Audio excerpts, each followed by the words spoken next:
one show at late night, nothing but illustrious guests. Mero, who are we blessed to have in the virtual building today? We got the god, the baller himself, John David Washington in the building, y'all. You know what I'm saying? Starring in Tenet. You know what I'm saying? He's been a football player. He's out here. Yo, John David Washington, or JD, I guess, as the homies call you. How's it going today, man? I'm chilling. I'm so happy to be here with y'all, or Thank you. like this. Yeah, virtually. We here though. Virtual. You know what I'm saying? We make We it together, happen. bro. Yo, I see you right there. Tenet out. It's out worldwide. It's out some places in the United States. Jersey. It's out in Jersey. Okay. It's out in Jersey. So you can go. What's it like? It's got to be weird, having a big movie like this. Christopher Nolan, the name, the sound, everyone. A movie like this is a must-go see when it drops. And then because of COVID and how Nolan feels, he wants it to be seen in theaters, so it wasn't released on like Netflix and stuff. What's it like working on something and then having COVID just come in and kind of change all the plans like that? Right. I mean, this time last year, I thought I'd be halfway around the world selling this thing, so obviously things have changed. But when you're in it, though, when I was working, with Nolan, we were working on the film, I didn't think about any of that stuff. I felt like that would have been a deterrent to get the best product forward, to maximize the opportunity to tell the truth that we were trying to tell. So when you're in it, I was just a protagonist. I was just my everyday routine and just getting it done methodically. So you would hope that, when you come out of it, you get to release it and roll it out properly. Obviously, things have changed, but honestly, now is the best time for it as ever. I mean, this could be, as a saying, the savior of whatever, but really, I think it's just an opportunity to escape all this harsh reality that we've been living in just for 2.5 hours, just living this epic, crazy, globe-trotting spy thriller / genre-bending Christopher Nolan film that he created. Did you know during the whole process that Nolan wanted this to be in theaters? Like, oh yeah, that's the aim. It was well, we shot with an IMAX, camera. I mean, this thing is huge, and it makes noise. I mean, it was almost like the main character of every scene. It was a scene stealer, if you will. Right. So, so we knew what it was meant to be. I mean, we were 7 different countries. I mean, the locations were of great scale. So we knew that this was meant to be experienced. I don't even say watch, but experienced in the theater, IMAX preferably. This isn't a movie you just want to Netflix and chill. Right. I mean, which is fine, but I think this is the rollout. The way it's meant to be experienced is through IMAX. Right. What is that like shooting a movie on that scale? Because like you said, you're different countries and traveling like that. When you got the initial offer in the script and you're looking at it, you're like, are they laying it out right then and there? They're like, yo, fam, we're shooting this in like Mongolia. We're shooting this and this. You know ahead of time. Or did they come to you and they're like, yo, Mongolia. Like, it might be, you listen, about all the big Hollywood movies made in Mongolia. Tyler Perry stay making movies in Mongolia. All right. Like, John, how comfortable are you sleeping in a yurt, John? Everyone remembers Bodega goes to Mongolia. That was a big film. My auntie loves that. Yo, wildin'. I mean, by the way, if Christopher Nolan needs me to do it, I guess where I'm gonna be in a blanket in Mongolia somewhere. So, right. But no, when I was reading the script, it took me like 4 hours to read. I've never read anything like this before. And yeah, you see where these locations are. I'm like, all right, we're gonna probably fake some. It's Hollywood. You'll fake some of this stuff. Right. But now with Christopher Nolan and Warner Brothers, they really support him. And we went to every location that was written in the script. There was a real plane that crashed into a real hangar. That wasn't green screen. That was practical. So, It was epic. So he was like, yo, this shit is coming out in IMAX. Forget. Yeah. Are you kidding me? We blew up a whole plane. I am not crashing a plane for HBO Max. Are y'all bugging? It's like, get the fuck out of here. Like, no. All right? And now, y'all are Christopher Nolan's inner monologue. I feel like this is exactly what he's feeling. Y'all are saying it. Exactly. Sure. Oh man. He got better media training. And like now I'm gonna watch the movie tonight, and there's gonna be like a green screen plane crash. I'm like, nah, that's weak, bro. Wow. What you would say? What will Chris do? What will Chris do? Look at the bracelet. WWCD. Exactly. Like, yo, you know what? Oh. He would IMAX the shit. That's what he would do. He would. You know what I'm saying? Exactly. He would though. He would. Yep. So yo, talk to me about the football though, because you was in the football, and then you went and you started rocking on ballers. Let's go even further back. Football, track, and basketball. You want some Odell stuff? What's going on? Well, just out here that was multifaceted. well, I see his shoe collection, so you appreciate multifaceted. You know, But yeah, I was high school. I ran track, played basketball, but football was my one true love when it came to sports. It gave me a sense of independence. Everybody wasn't going to be rocking with me because of my dad. I had to earn everything I got on the football field. right. So that's what I used it for. I went to historically black college, earned my own scholarship. Morehouse. Boom, then get to the NFL, right? We're going to get NFL, ride the bench for 2 years. It was all good, though. I was a professional bench sitter, so it was no problem. Hey, and then, bro, I'll take listen, it. I'll take listen. it. At least, at least you are in that circle. You know what I'm saying? You feel me? Yeah. Like, you're on the 50-man roster, bro. I would kill to be a backup quarterback right now. Right now. Anybody sign me. The Jets, I mean, Rams. you get health care, you get a paycheck. It's a beautiful thing. But I really wanted to act my whole life. And so I get hurt. I'm training so I get released, and I played in the UFL for some years, played in NFL Europe, tear my Achilles. So my career is basically over. And then I found myself auditioning for Ballers.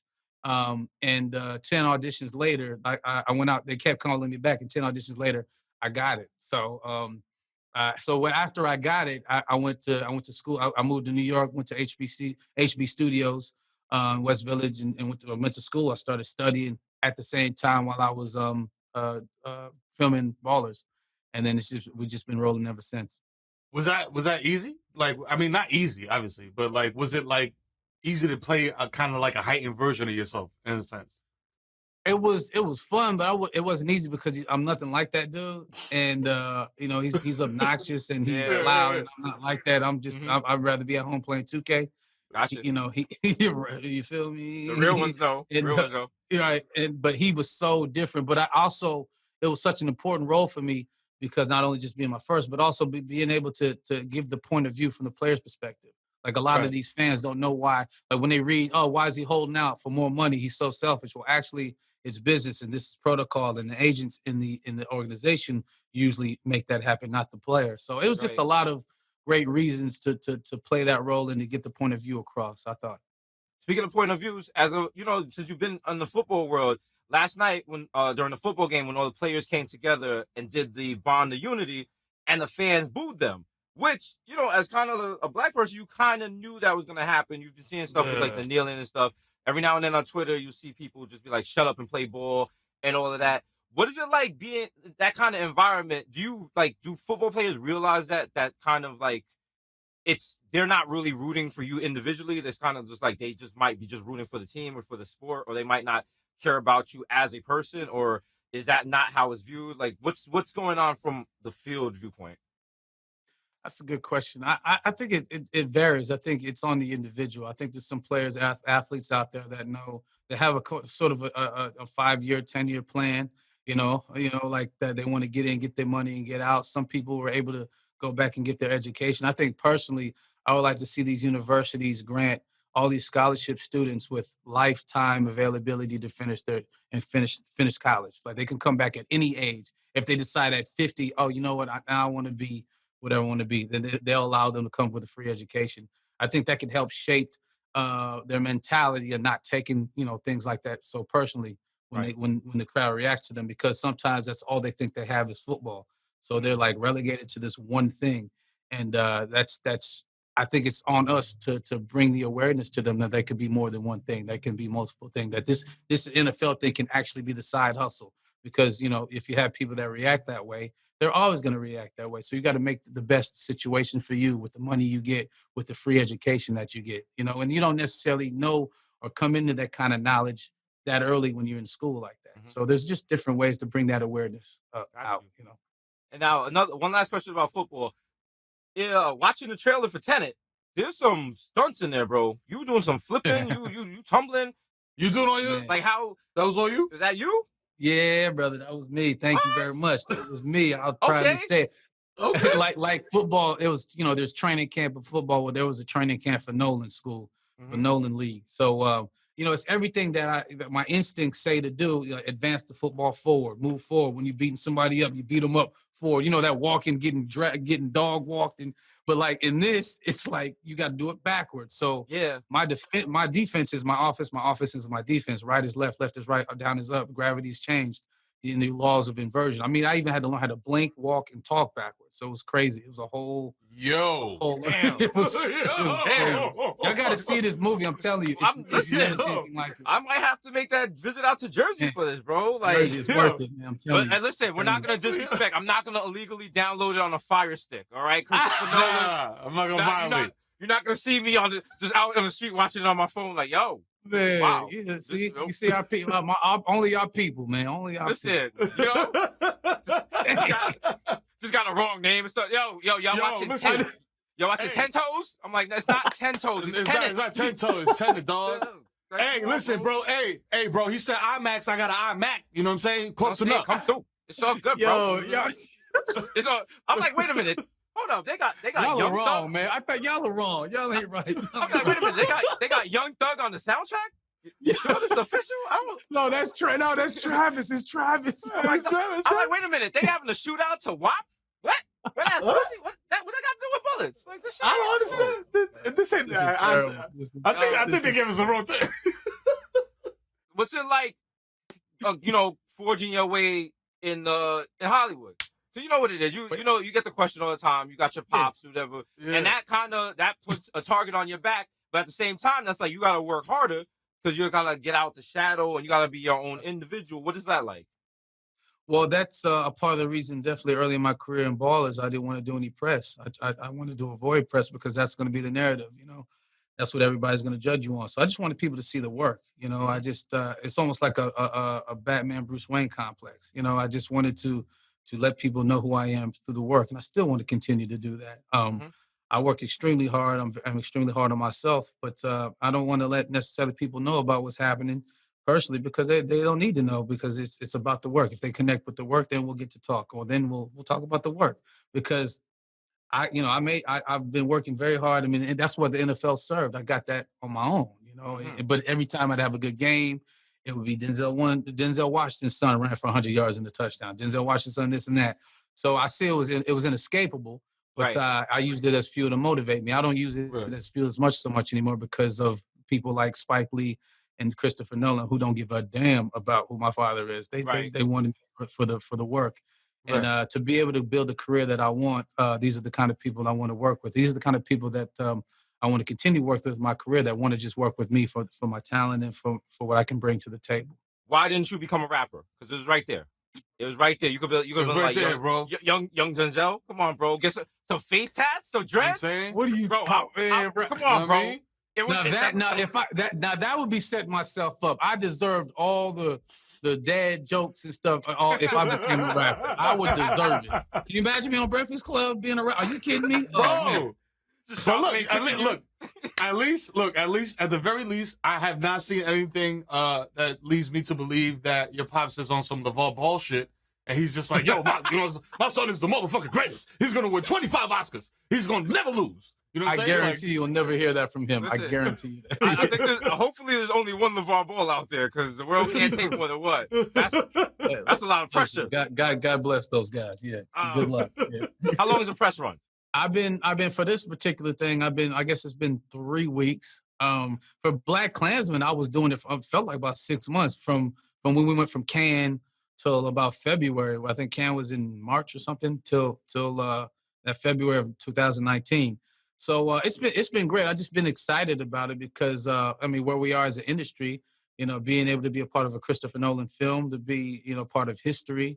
Mm-hmm. Being who I am, to being at the face of it was just exciting for me. And I shot something during COVID, something I'm very, very excited about with Sam Levinson, Creative Euphoria, and Zendaya, who are just a powerhouse. Those two. I mean, it's just I had a little role in it, but they really, it's really something special, I think, and I'm very excited about that. So I just looking to do more things. Yo, Zendaya is a generational talent, y'all. You know what I'm saying? Something else. Shout out to the homie right there. So when you're not out here running footballs and making classic movies, what's your life like? What's just like are you still able to just like, well, it doesn't even make sense to ask this question because of coronavirus, But before Corona, could you just like still just like walk around freely and not be bothered by people, or is it? Oh man, yeah. people- I mean, catch me on the subway. I'm in Brooklyn, holla. Hey, You know? Flatbush. What's happening? Like, I mean, that's where I live. I mean, New Yorkers are funny. They show love, but keep it moving always. yeah, like, they yo, give you that. They give you that head nod or that point, like, yo, it's just like Yeah, that. you. I see you. Yeah, exactly. And they keep it moving. So Yeah. I love that. That's great. That's the beauty of New York. Because I've been guilty of it too. Beauty. I remember one time we were going to Shake Shack and we passed like Robert De Niro, and Mira was like, yo, that's Robert De Niro. And I was like, cool. But we just kept it Cool. moving. Like, I love it. That's the best. I got one beard question like out there. Yo, what you use for your beard, son? Like something like that. But that was it. See, and even that, it's like, it's not even about you being on Essential TV. It's not even. It's a throwaway. It's a throwaway, right? Yeah. Yeah. Oh man. Love that right there. Are you watching you watching the final? You watching the playoffs? Yeah, I'm watching the playoffs.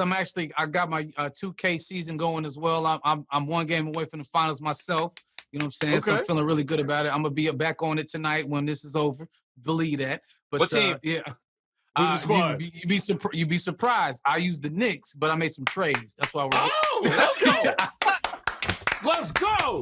My man, Yo. my man. And I say that, Yo. I only say that because the other night I was watching the playoffs and I was getting tight and I was like, you know what this needs? Yeah, the Knicks need a run. Yeah. the Knicks. The Knicks need a Well, run. I gotta President. say, like one of the best moments of my life. There's nothing like going to a New York sporting event, right? But there's nothing like going to a New York sporting event with Spike Lee. He took me to 2 Yankee playoff games and a Knicks game, and it was incredible. The energy, man. It was. I Yo, love Madison Square Nothing Garden. like it. Bro. Oh my That- God. Nothing You like just it, you bro. just added something to my bucket list. Yo, Yo, But you gotta go with Spike. You Knicks- gotta- With Spike Lee. Listen. you gotta we go gonna with make that Spike, happen. man. It's Yo, like, when he's we go- so funny. The people love him too. Oh yeah, Spike, man, listen. Spike, I know you watching. We like Make yo, it happen. make Yo. it happen. Let's do it. Make it happen. Make it happen. John David, we know you're a busy man. You're out here. You got more press. Thank you for taking time out your busy schedule to sit down and chop it up with us. Listen, Yes, sir. you know what it is. Flatbush in the house. You know Bodega's Yes, got sir. the neon BK all sign. day.